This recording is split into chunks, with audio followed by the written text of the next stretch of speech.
Botham Jean, 26-year-old African-American, worked for, I believe, Cooper House. Family... Price Waterhouse Cooper. Family... Victoria says send a tea. See, people want to help. Basically, was just in his apartment, like many of you are right now, or whatever. So, an officer, basically who lives right above him. So, like, I'm in my apartment right now. So let's say this is below. She lives below. Below him. Thank you. So the officer lived right below him, and he lived in the apartment directly vertically above. So, I mean, I maybe once or twice went to my dorm in college and went to the wrong floor, mostly because I was drinking, if I remember correctly. But this officer is with the Dallas PD. Thank you, Tommy Tahifi Bayless, for the $4.99. Fantastic. Watch, he'll be like, give that back to me in my paycheck. So she gets off her shift for 14 hours and parks, so she says, on the fourth floor parking garage, and goes what she thinks is her apartment. Mind you, Botham Jean's apartment, we're now learning from neighbors, had a red mat in front of it. Hers did not.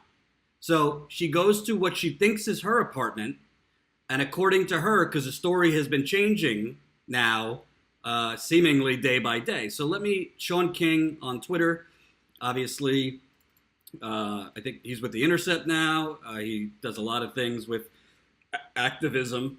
He showed already there's consistencies with this officer's story, but let me finish. Basically, she's saying that she thought it was her apartment, and because when she opened the door, she thought it was an intruder, was this man she shot twice. She shot him twice, and he died on the way to the hospital. So it was not her apartment.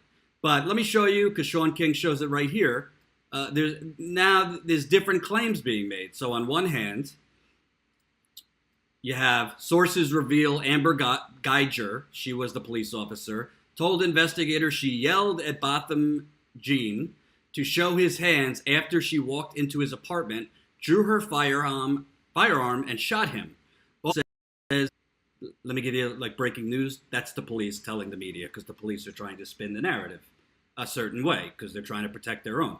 So she's saying that the door was unlocked. Well, most people, I believe this was early in the morning, most people lock their door. But before I show you how the story changed, let me now show you a video of this apartment complex, because it would be pretty much impossible for the door to be unlocked. So let me show you this video. This is my key. This is my fob. I turn it. I open. Let me see if my door stays ajar. Nope. Lies. I want to play that one more time, and I'm going to stop it right away. Hold on.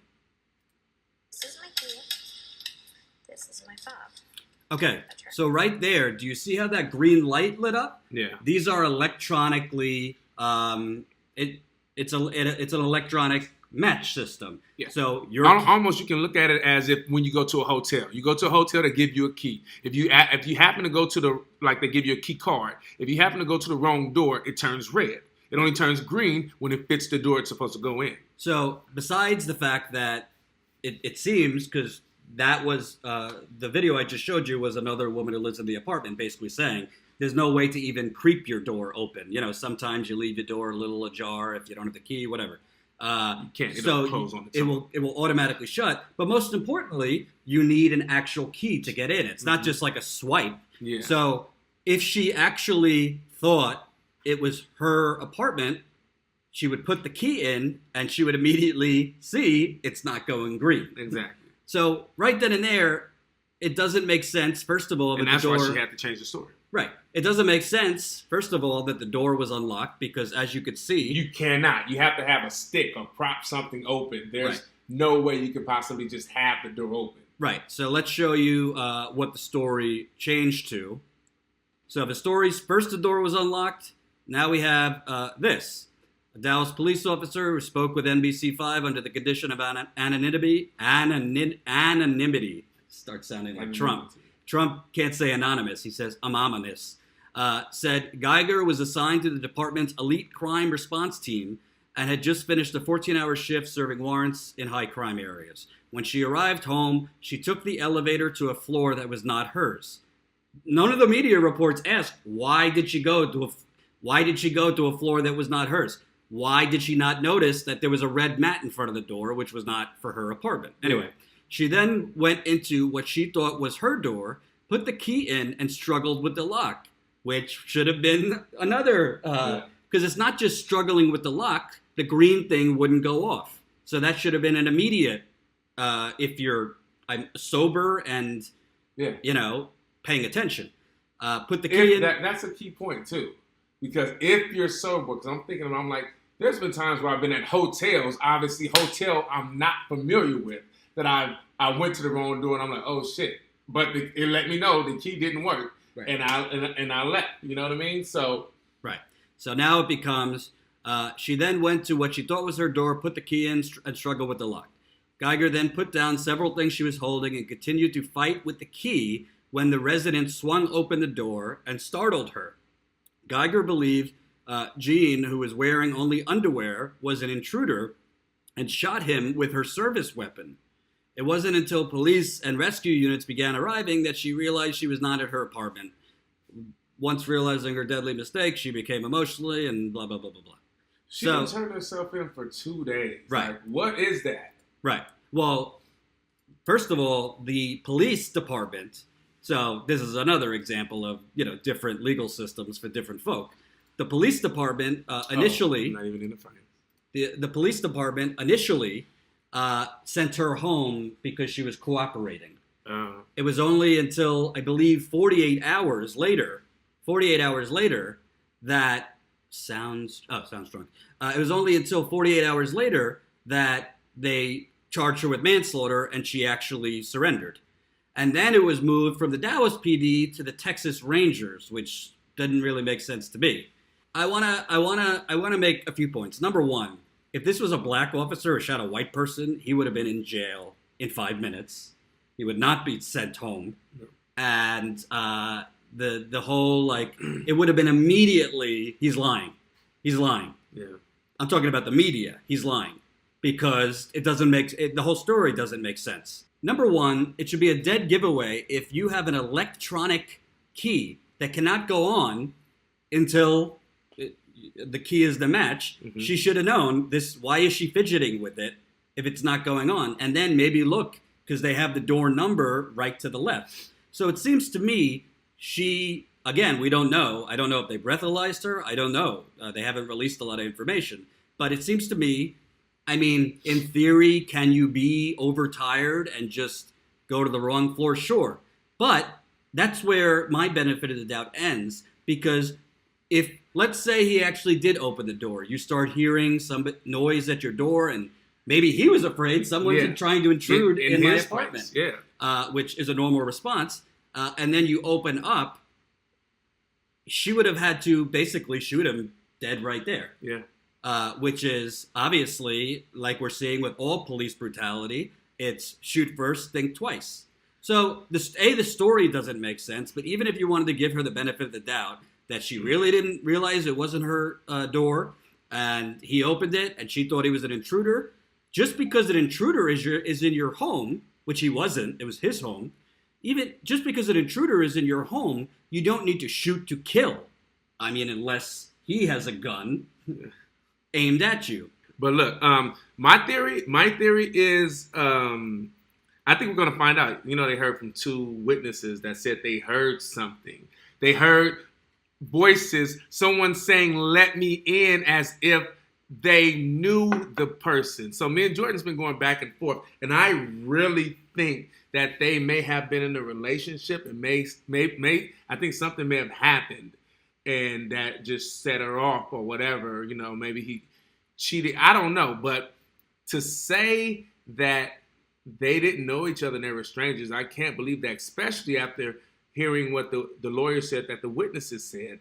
But like, at the same time, the lawyer also said that they have no indication that they knew each other. But once the phone records and stuff is subpoenaed, I don't know. Because like I said, the witnesses said, what I heard was someone saying, let me in. Like, I mean, if you know it's a burglar in your house, you're not about to say, let me in. You're going to do whatever you need to do to either call the police or, I don't know how they would handle that, shoot the door down or whatever the case may be. But you're not going to be like, let me in. So that sounds like someone that's upset with someone that they are familiar with. Well, regardless of what it is. Of course. Regardless of what it is. I guess I only say that to say that, the story's a lie. Right. That's really what I'm saying. I'm saying it to say that the story is a lie. I feel what happened was intentional. I feel that something may have happened that triggered her. I think that it's complete murder. I only bring that up to say that I think it was something that happened. I don't know if it was in the heat of the moment, but it was something. I've been reading media articles about this, and it's literally insulting the intelligence of not only Botham Jean's family, but any sane person, white or black. It doesn't make sense. You could. Their defense will be she was very tired. She worked 14 hours. Stressful things going on at work. The lighting isn't so great in the apartment complex, so she didn't see the red mat. There will be a lot of excuses to basically call this an accident, but the bottom line is it's the same principle. Even if she genuinely thought it was her apartment, she thought that somehow let's say he opened the door, there's no reason to shoot to kill. They didn't find a weapon on him because he was in his apartment. Yeah. So if I see a burglar in my apartment, if they're just standing there in his drawers, in his drawers. By the way, he was in his underwear, which I'm in my underwear. This guy broke in my apartment, and crazy enough, he hung up all the pictures of his family and everything. Right. It's bullshit. Even if I was a police officer, I might maybe tackle him, or if you feel the need to shoot in the leg. He didn't have a gun. It's endangered while being black in your apartment. Well, endangered is a result of something, but it's living while being black in America. Period. Point blank. That's as general as you can say. It doesn't matter where you are, in your home, on the street. It doesn't matter. We are presumed threats and suspected of being the suspect wherever we are. And we never get the benefit of the doubt. Yes. So, and that's just a perception thing. You know what I'm saying? Like all black people can be the greatest people in the world right now. And guess what? They're still going to be treated the same because it ain't us, it's them. It's their perception of us. You know what I'm saying? I can't change no one's perception. They're going to feel how they want to feel. You know what I mean? I remember back in the day when I was younger, I used to get in a lot of trouble. I used to gang bang. I did a little time in jail, and a lot of times older people would tell me, like, if you just pull your pants up and stop, acting crazy, like the police will leave you alone. That's what they said. I wasn't listening at the time, but ironic enough, I did get my shit together. I got into USC, and I was going to school, and you stupid. And while I was at USC, we had a few incidents with police officers. You know why? Because it was all black parties, and it was a little off of Greek Row, and they didn't think we were students. And they came and interrupted our party, hit me with a nightstick, and pushed us like from my street on 23rd all the way down Hoover to like 32nd.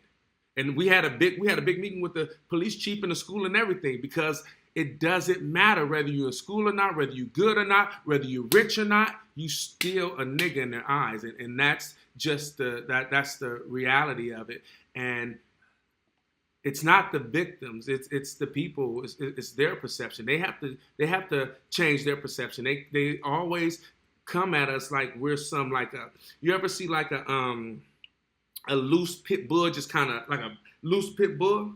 and you'll see it coming, you're gonna get the fuck out. You know what I'm saying? You're gonna get aggressive with it. They just come at us aggressively for no reason outside of their own perception of us. And there's nothing we can do about it. They have to do that. So to wrap this up, you know, I honestly, we'll see what happens.